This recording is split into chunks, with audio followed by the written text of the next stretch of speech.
aha aye emergency Ghana TV esuebusia me do bibia asese the emergency Ghana TV aye the #1 channel na OHENENI the story bi ebaye ema obi frɛ kwala baako efrɛ efa kwan a plantain chips for efa so edit omo plantain na lady ne ebe kasaye no ama social media no so no ade ankofo eje no ebi mu si OHENENI ankasa ye ebi mu si OHENENI egu ni dwa na enne lady bi onu nso eye bi aba be kasa enti ebusua ye nsem mani yenko ne hwe video no emma because wa pomodin eya ade ehuhia share so be subscribe na wa like na do comment so aba comment section as yenko ne hwe to hospital Kevin yanko plantain chips run so de ya ha yiwe mo hwa de a enkwasi asema ba yiwe yidi what the rubber mo am say obi ehun so obi ye bida a sentrofo binom mo platform akese na nka mo be yemi nyina akasetia enkwasi asema ba yiwe ti wa odie se rubber basket ya what they say ato amwamu yangu yebe woman lady cheso omo no omo sem ni nyina ne se omo nim se bi mu ye bio but enyo omo nyina ntimenka o ka ye de be sa omo nyina omo problem nyina no eno so de omo boa na no tie me say nyame ama me quotation Isaiah 41:10 ensuro me no wo ho emo akoma to bi no nyankopon me sa ode nso meboa me say adwere mu bom tuo na ye nyina ebraso say ye the political affiliation bi ato nchen na ye fight the system yan fight this system we ya ye nyina ye pewu wo man na ye tim no emefu adoa enkwala trope eni ye nyina ya hihye adufu eni ne namo ye ne namu collars obi antwe se kan meku yen no kwase ba yen ye ku yen adenti na odi hwi eya bomu ama obi se oni se be ya nanu be toso na oba wakase waduane no ne boden se obi esa odi a wo men hwi ni nti wonu mu ada ho wo na wo bedi eti wo maintenance day no kwa wo beto ne kese ade hwankwasi asema ba yiwe ede rubber edi yasema yenka wo yasema yenka na nyame hwe yenyina Kevin yanko ge ba ko ne so adenti na miami me ba be kan plantain chips one sem minim the American. This is me joint me roadside come on me roadside me joint ni right me joint ni mo mo de mano esi OHENENI that woman say I barren sebi ontimi nwo nti onim se na etie se wo ye adwuma de ahwe ma me nua no ti ye adwuma de ahwe ye menti a ni ye wudi se mo ana me yet to say ye the rubber chips yes I'm not using filter me person mo hu bibia yi obi ba my first video obi ba say be ka say it is not possible sister shut up na ye educating kofo na enka no kwenya dai enchire omo people use rubber for chips she machibi enie maybe the reason why people use rubber some people especially traffic mumma we change na ho e bia 3 and 2 and obenyo mo a omochi genuinely they don't make sure we have 0.5 fry 20 pack o ba no ani dia si form kopeduane these are the reasons na ye one so you should rubber yeah ba be ye decades as I confess one say me dey egu rubber kama mu say we ejo ye me chie yigu adiem e ma ne jo ye kra e na me de chichire me say ne be ya enframa enkom because enframa komwa chips ne be ye soft say ye crispy say ye crunchy say ne mo kan no me kan gregro say ne be ya me nua no asant poetry for ye beti ase se o sane a ebejo unya gregro no ai anuntina most of ye na ye chips no ye chips ejo a ye chichiri no we mu ne asane nkaka ne abaje agu ye container mu any normal. And to send American, these are the reasons why people use that rubber. Secondly, and I'm on the first one. First one, I may say, grow ninti, ubiosusu, sani ano the two ho. This good will be a baby bian. See the rubber and a chair, ofa, grow no, ubenya. Secondly, the reason why some of them at the rubber no, chips and waste time. So one nanny rubber need the fry and one now. Says check the embryo. O slice it the bread go oil in man. So say be a batch 15 minutes, 20 minutes, and son I ready. Now where you go now, do not buy the same. So you see rubber now 7 minutes now being Abusian for where you see the horse's own mouth. And yes, one no yebi, but our business in him. Tony with the bimu ye. Etimu a matric bloggers binumua, matric camera, ya mu defending no. Yanka se womunina, no, a binu ye genuine a juma. Na ye huni sansua, yaba bot the wuru, amani pakro, no more muti ponenity, Janu mupewu, and near, and not dear. Janu mupewu. Ya mamu kunkrofoma because be a people be sense you amamano me yale a people e be so me mu de makọ hospital ti me hu ya me ma nku obi ba no kwasem ya ba ji nipa enkwa na sa ntokwa we Ghana man onyame hira mo amen me say me bu nkotodwe nyame hira mo papa Ghana mo amoka no kore no mama me ho adwiri mi mpo se Ghana no na abrampa my lady epimu wo wa no kure ka no kure me meya wa TikTok nyame hira on ba ko yesi frɛ no asante adapa he sakora mame documentary afie cha onyame hira ene wo ma me ni wo mudin sir ohima mercy body ya mame oto adwen one sister ya nyame hira mo papa ya mame Samson wa woman king Switzerland nyame hira no and wabesi interrogation to interrogation wabesi nyame hira no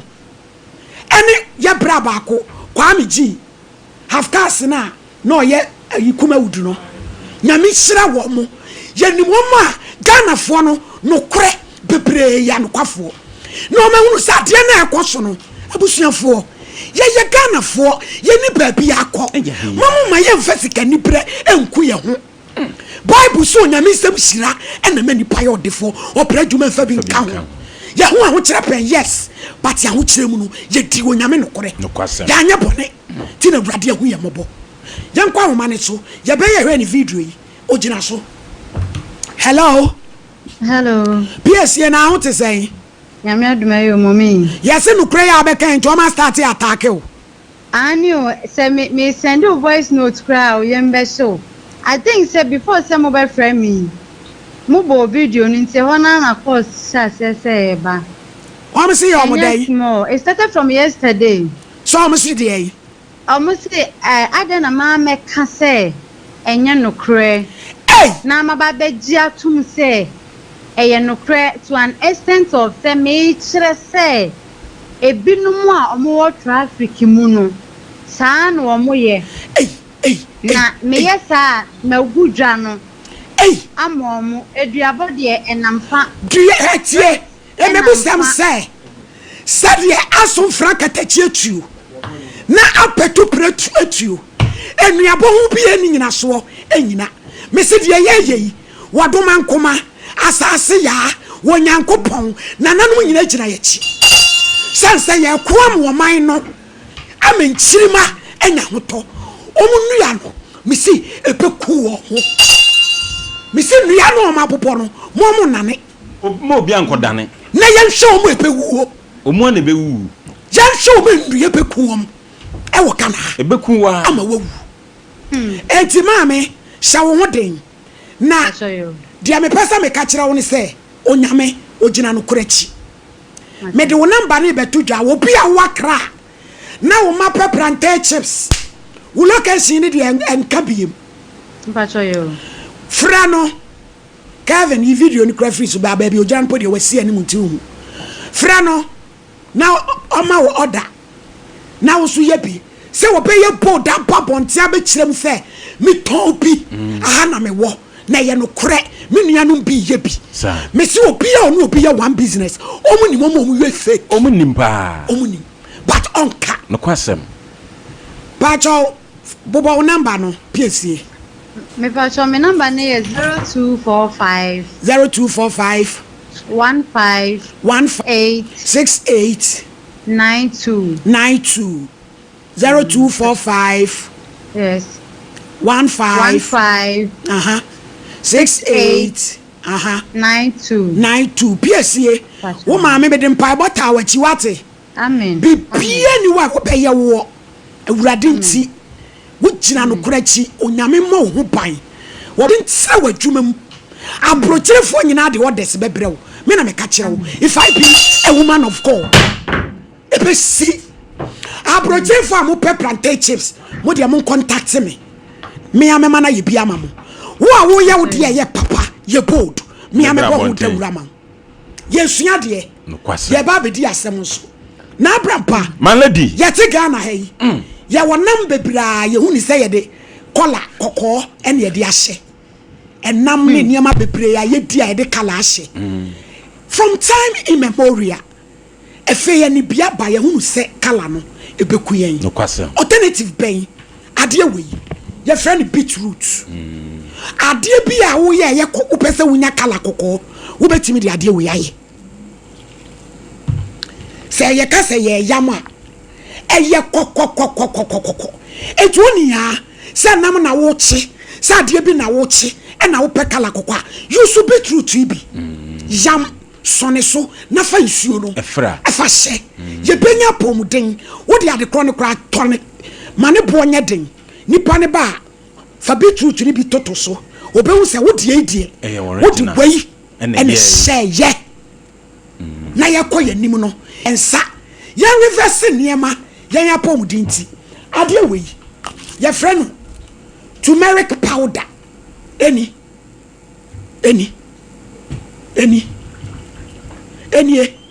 turmeric powder yellow mimi di bi no amu adam pesa me no yellow rice etu ye se wo chi bayere wo chi plantain na pesa kala ne pa chaw me de ende eye turmeric me nyusu kala wa pomuden ti kasa papa kire no nya den ahoden hwe roba sama maami kan se be ma mema nyina hwa cancer bam low sperm count na wo hwa kora nya cancer de wa bra boye na cancer be sa to hwa mu nipa ne nya boni bia o aduane ono ade ni sika koto yese ma yen kasa me pa mo chaw wei ye friend board ya hahai roba ye di bobanku efe de mo ma ye nyai wei ye de akekaja aye mmere mo ma yen start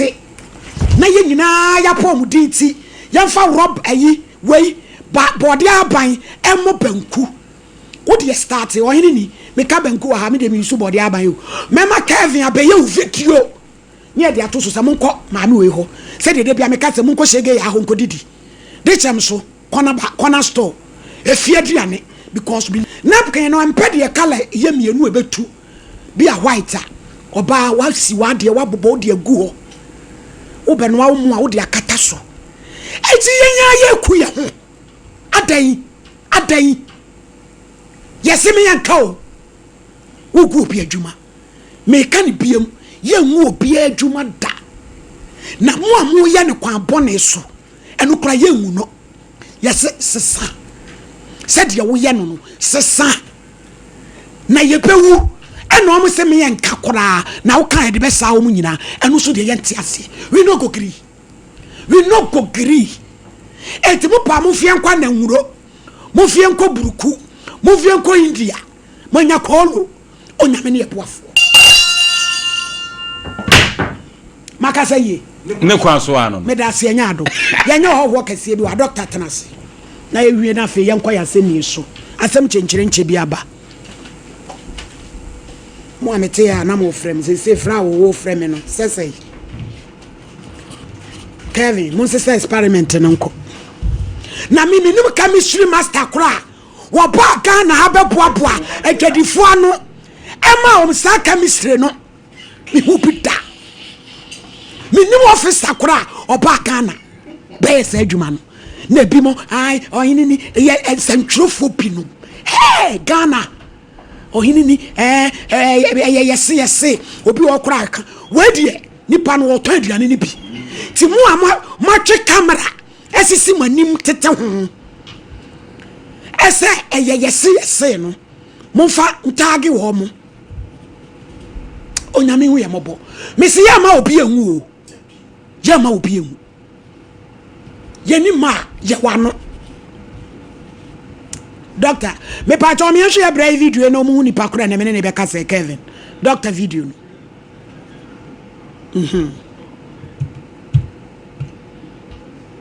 I don't know me. MC amenum bi ekoso Ghana ha no adum pempe so bi aye kwereka ano aye din akwakodum pempe so se ene ye ma amenum bi ni enuane ma no bi a eye ewo achiton omo a ebi e yoko gari emo a ebi ye enkume play videos bebre nene ye dwumadie ni ye dawuboyi ono de ono kra de was starting dadada to ohun se jane maame ye de me ato fom a ye twemase eno se ma gina na wonyame gina no krachi nti wonyame be kwama ebusia asem we die okeke bia ya se menka na anu social media so na ma ne be kasa e de afa asem oheneni kan ye na asem aye maame kan ye boni be na ewom enye se na nye obi ano oye saade ni bi obi o chi plantain ni bi na be kasa nipa edwuma na oye bi na nipa ne be kasa ye nti se mu wansem bi se bi kra na at least mu hu de wi amuni nipa ne be de ebe kasa na okọ TikTok ne won kekan ya de wi ankofo kasa de etia oheneni na so ade mu nim se mu ye na lady ya onu no ba because of say ye be kasa ye nti no oye na adwin se oba be verify ne ho ena Genya fort woni de mu rubber ena wode tu angwamu edi eyi plantain chips edi efi angwa ehyimu why wadwin se wo asem a oheneni kan ye no wo ba be defend wo so defend na o de ban kra no ehun wo problem enti yes sister yi onu so abekire se asem ya oheneni kan no eye ne kwanyame nhira no ye Ghana fo ye bibifo na ebimu eye nyame bia sebi eye nipa bonesem sina ye nya ba an kan ye no se na oheneni ye sei na oheneni ye sei na wo like wo ye adwuma de ahwe wo ma eni ntinti se wo ye adwuma de ahwe wo ma ese wo sei obi de ana hwe de wi a wotimi wo like wo kwan wo na wo de wi ankola to plantain chips impanyimfo tobi na maame unya abadaye kwa de makola na wotimi di rubber eti plantain chips yakokasa na muti social media no so blast oheneni ye de afa story we hu debusia ye nhwe yie ye ma yani na enye omunia na omoye sa ye si ebinom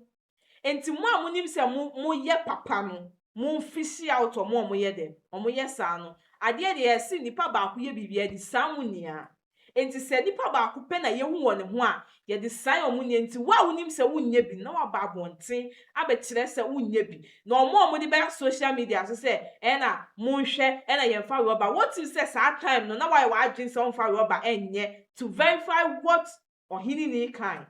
e de na onso be ka de afa ho so who defend ho into be making sure said the at that moment come esi so no yes say come esi so a ade a obeye e difference say come anya de ensi so ntebusia yesre mo mo yesa no ye pamocho yesre mo mu kuyen and then papa bi kwa be ka say fi efa tomatoes the wi omusi fe dua tomatoes or see ade omo ye e de blend yen no eye different sin di omo ye wo fie edi no nti ya na ye ku ye ho yenya na ye ku ye ho nti ye sre eduane tonfo no